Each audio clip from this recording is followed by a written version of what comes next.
oo guddiga heer qaran ee ka hortagga xanuunka COVID-19 ayaa ciidamada booliska iyo maamulada dowladda hoose dalka ku amartay in tallaabo laga qaado mulkiilayaasha garoomada kubadda cagta ee gaarka loo leeyahay iyo meheradaha ganacsi ee weli furan kuwaasi oo aan u hoggaansamin bay yidhaahdeen awaamirtii guddiga isla markaasina sharciga la hor keeno. guddigu waxay sheegeen inay bilaabeen kala dirista howlwadeennada wacyigelinta oo ka kooban 186 qof oo wata 62 gaari kuwaasi oo kala bixi doona gobolada iyo degmooyinka dalka. guddiga ayaa sidoo kale waxay sheegeen in 3 maalmood gudahooda ay wadanka lagu keeni doono mishiinka baadhista xanuunka COVID-19 kaasi oo howlwadeennadiisana lagu soo tababaray wadanka Kenya. وكان مدحوينه ku-xigeenka Soomaaliland Cabdiraxmaan Cabdilaahi Ismaaciil Salici oo ah gudoomiyaha guddigaasi iyo wasiirka arrimaha gudaha Maxamed Kaahin Axmed oo warbixintaasi la wadaagay bulshada. بسم الله الرحمن الرحيم الحمد لله رب العالمين والصلاة والسلام على سيدنا محمد وعلى آله وصحبه وسلم. لمان شعب Soomaaliland markore السلام عليكم ورحمة الله وبركاته. سلام كدب waxaan maanta halkan soo joogsanay inaan warbixin aan siino shacabkayga wanaagsan ee reer Soomaaliland wixii noo qabsoomay shantii cisho u dambeysay hawlahan ku jirnay guud ahaan dalka horta waa nabad xaaladdiisa guudna waa nabad weeyaan ilaa haddana si aad ogtihiin la socotaan caafimaadka dalkuna maartay waa aad buu wanaagsan yahay labadii qof ee hore lagu sheegay mooyaan wax kale ka soo kordho kale wali ma jiraan waxaan maanta halkan idin soo gudbinaynaa in xaaladdu ama aad la socotaan caalamka aafadani aad u dhibaato adag tahay xanuun aad u fidaya oo faraha laga gubtay oo dawladihii hore maray ee dhaqaalaha iyo maartay infrastructure caafimaadka u diyaarka ahaa haddana ay xakameyn kar laayihiin ilaahay naguma keenee iyadoo fididii weli yar tahay guud ahaan Afrika gaar ahaan geeska Afrika ama Afrikada bari fidistu weli aad u yar tahay haddana maanta wuu inala joogaayo tarakii jaarkeenna iyo innagaba qudheeda oo calaamad doorsa laga helay way inala joogaa marka waxaan maanta ummadda reer Soomaaliland ugu baaqaynaa in marka hore aynu meel iska dhigno kala duwanaanshaheena sababtoo ah waxa jira oo inagu haya dagaal cadow inasimaya oo madax iyo mijo iyo faqiir iyo taajir midna aanu aaba yeelayn kol haddii dagaalka noocaasi nagu wajahan yahay oo cadow intaa leega maartay culayskiisa la dareesan yahay halku maartay si wax u gumaadayo waxa la inooga baahan yahay in horta wixii kala duwanaanshaheena aan meel iska dhigno waxa kale ku gudbi karnaa oo maanta kaga hortagi karnaa maadaama xanuunkan la yiri dawo male ee uu yahay arrintiisu in ka hortagiisina inagoo u midaysan qaybeena bulshadu yari weyn ayaynu ka hortagi karnaa inaan ka daynana wax la yiraahdo siyaasad markay tahay nafteenii iyo aafada caalamiga iyo dagaalka nagu hayo ama ku haya caalamka dhan xanuunkaasi darani waxaan ka hortagi karnaa inagoo midaysan oo sidii dhaqankeenu ahaan jiray maartay xiriirta la iskashado la wada duulo talooyinka aan soo jeedinayno annagoo madaxdiina qaranka aad qaadataan wixii kolba soo baxayana aad ka sugtaan wasaaradda caafimaadka kolba wixii ku soo kordha waxaad ka sugaysaan wasaaradda caafimaadka iyo afka ku hadlaysa wixii caafimaad ku shaqo leh cid kale oo ka hadli kartaa ma jirto wixiina kale oo dhanna waa in arrintan waa in laga saara wax siyaasad la yiraahdo iyo isku eedayn sababtoo ah nin geerisi la qaaday odayaro mooye ayaan daran lama yiraahdo mooyaane odayaro lama yiraahdo sababtaa qofka dhibtu haysato lama yiraahdo waa la yaan daran tahay wixii faahfaahinaya qodobadan iyo wixii hawl loo qabsoomay 5 cisho ama wiigii u dambeeyay waxaan uga tagayaa oo soo jeedin doona wasiirka arrimaha gudaha Maxamed Kaahin oo cala qodob dul joogsan doona ilaa hadda talaabooyinkii la qaaday iyo wixii maartay la qaadi doono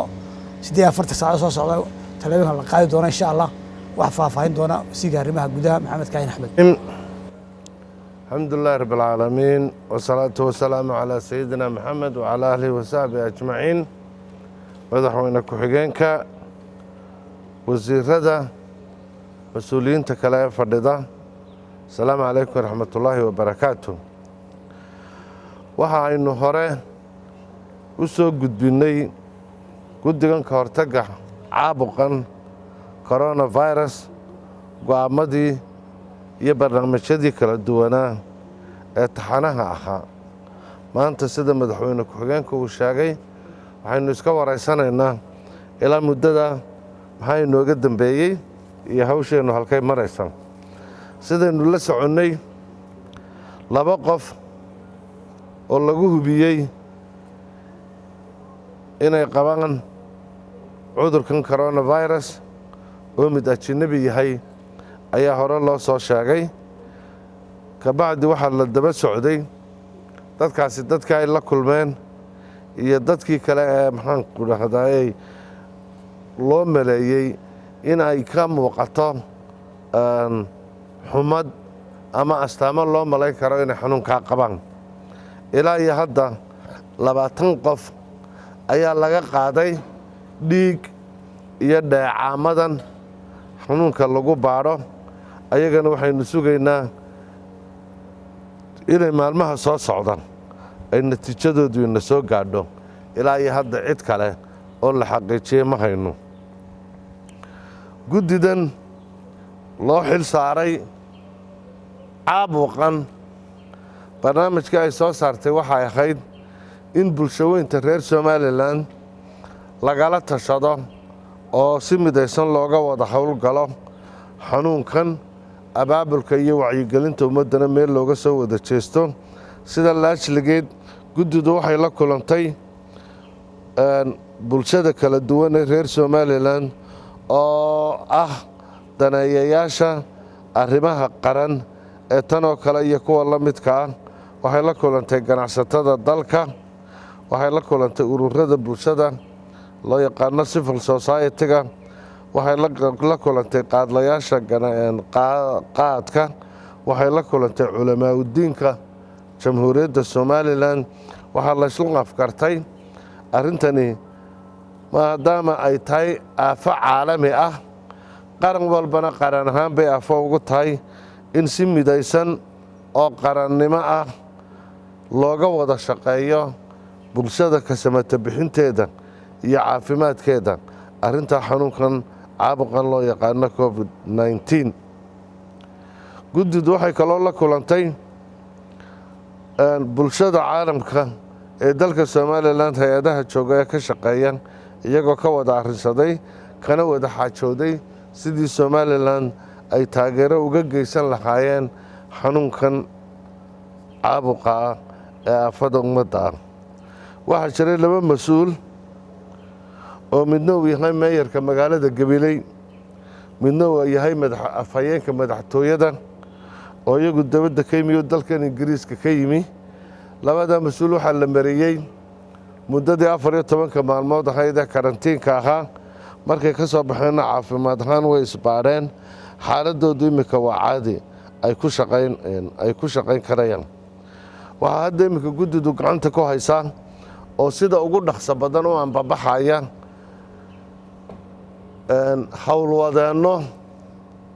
loogu talagalay in ay maraan oo wacyigelinta dadka ay gaadhsiiyaan dhammaan gobollada iyo degmooyinka dalka reer somalilan. waxaa soo baxaya meelaha qaarkood inaan idaacaddu wada gaadhin, dadkeennuna magaalo kuma wada noolaan, dadka miyiga joogaana uma laha maxaanku dhahdaayey awood ay tviyada wacyigelinta laga sii daynayo ay ka dhegaystaan. sidaa laajligeed waxaa la go'aamiyey inay lagama maarmaan tahay in dhammaan degmooyinka iyo gobollada dalka, tuulooyinka, dhulka baadiyaha ah in gaadiid lagu wada maro oo dadka wacyigelintooda la gaadhsiiyo. waxaa howlgalaya 62 gaadhi iyo 186 qof howlwadeen oo isugu jira wasaaradda caafimaadka iyo wasaaradda warfaafinta iyo wacyigelinta iyo dhaqanka ayaguna waxay marayaan gaadiidkoodii wuu urursan yahay barnaamijkoodii waa la diyaariyey waxyaalihii maxaanku dhahdayey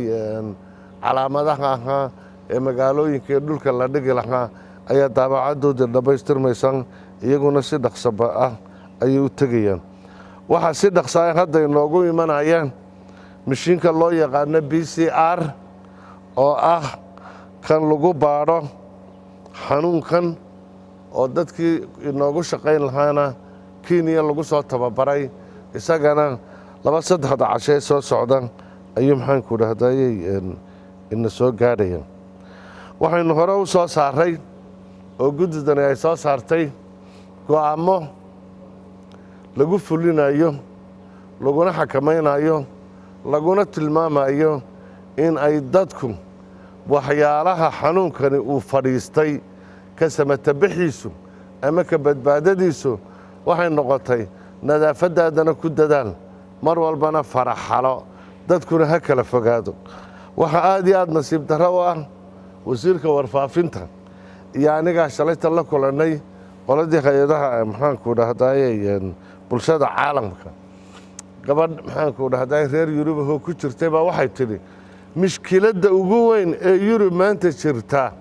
ee dhimasho fara badanna sababtay waxa weeye dadkii soomaalida ahaa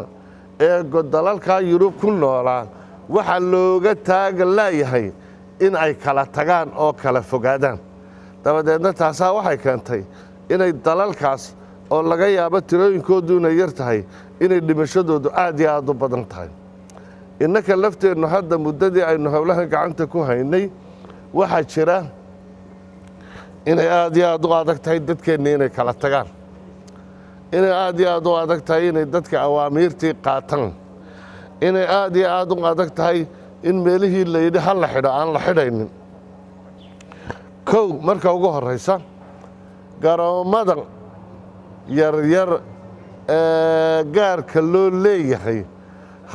hadda wargelin mayna in la xidho horaa loo xidhay hadda waxaa la soo qabanayaa mulkiilayaasha meelaha meheradihii loogu talagalay in la xidho oo magaalo walba maamulka gobollada iyo degmooyinku ay aad uga howlgaleen awaamiirta hadda aan bixinaynaa waxa weeye in la soo qabto dadka meheradihii dib u furay dadweynaha gaar ahaan waalidiinta waxaan uga digaynaa oo u sheegaynaa in maxaanku dhahdayey ardadii aynu nidhi iskuulladii ha laga xidho ujeeddadaynu ka lahayn waxa weeye inay kala fogaadaan garoommadii cayaaraha ay isugu imanayaan tallaabaa laga qaadi doonaa dadweynuhu hadhowta wuu walaahoobi doonaa carruurtoodii buu maxaanku dhahdayey ay raadin doonaan waxaa lagama maarmaana adduunyadii dhaqaalaha lahayd horaan u sheegnay ee cilmiga lahayd ee awoodda iyo dawooyinka karaysay ayaa qaylada ka dhacaysa aynu garanaynaa cudurkani madax ma leh madax iyo minjo cid walba awooddiisu waxay gaadhsiisan tahay inay wuu gaadhaa waxaa cusbitaalka ku jiro inay xaaladdiisu iminka la leeyahay waa culus tahay waa ra'iisul wasaarihii dalka ingiriiska lagama maarmaan waxaynu inaga noqonaysaa in aynu isbadbaadinno waxaa dabadeedna soo baxday dadka kulammada meelaha ganacsi meelaha cayaaraha meelaha hudheellada ayagu shilinka iyo ganacsiga u furanaya macnaheedu waxa weeye waa dad aan doonaynin badbaadada dalka qaar laga helay baynu haynaa qaar la baadhayo dhacaamadoodii iyo dhiiggoodii maqan yahay baynu haynaa waxaynu haynaa dalalka jaarka aynu nahay in ay maxaanku dhahdayey maalin walba tiradu sii kordhayso waxaa loo baahan yahay inaynu bulshadeenna badbaadinno waxaynu u baahan nahay waxyaalaha aynu ku badbaadayno alla la kaashanno waxaynu u baahan nahay halka ay fadhiisatay caabuqan in layskaga ilaaliyo oo ah kala fogaada faraxallaada nadaafadda sameeya inaynu intaa raacno wixii intaa ummadda kala dagaalamaya macnaheedu waxa ay noqonaysaa in maxaanku dhahdayey inayna doonaynin ummaddana inay badbaado sidaa laajligeed baynu tallaabo uga qaadaynaa dadweynaha waxaan ka codsanaynaa dadweynaha waxaanu ku baraarujinaynaa in aynu is-ilaalinno wuu inaag taagan yahay hareeraheennana wuu marayaa jaararkeennana wuu marayaa adduunyadana aad iyo aad buu u sii fidaya ha lays ilaaliyo awaamiirta ha la qaato waxyaalaha badbaadada dalka iyo dadka u wanaagsan ee laysfaraya ha la qaato ciidamada biliiska maamulada dowladaha hoose dhammaan waxaan faraynaa guddidu waxa ay faraysaa wasaaraddu waxa ay faraysaa in si toosa tallaabo looga qaado oo sharciga la waafajiyo aad iyo aad baa u mahadsantihin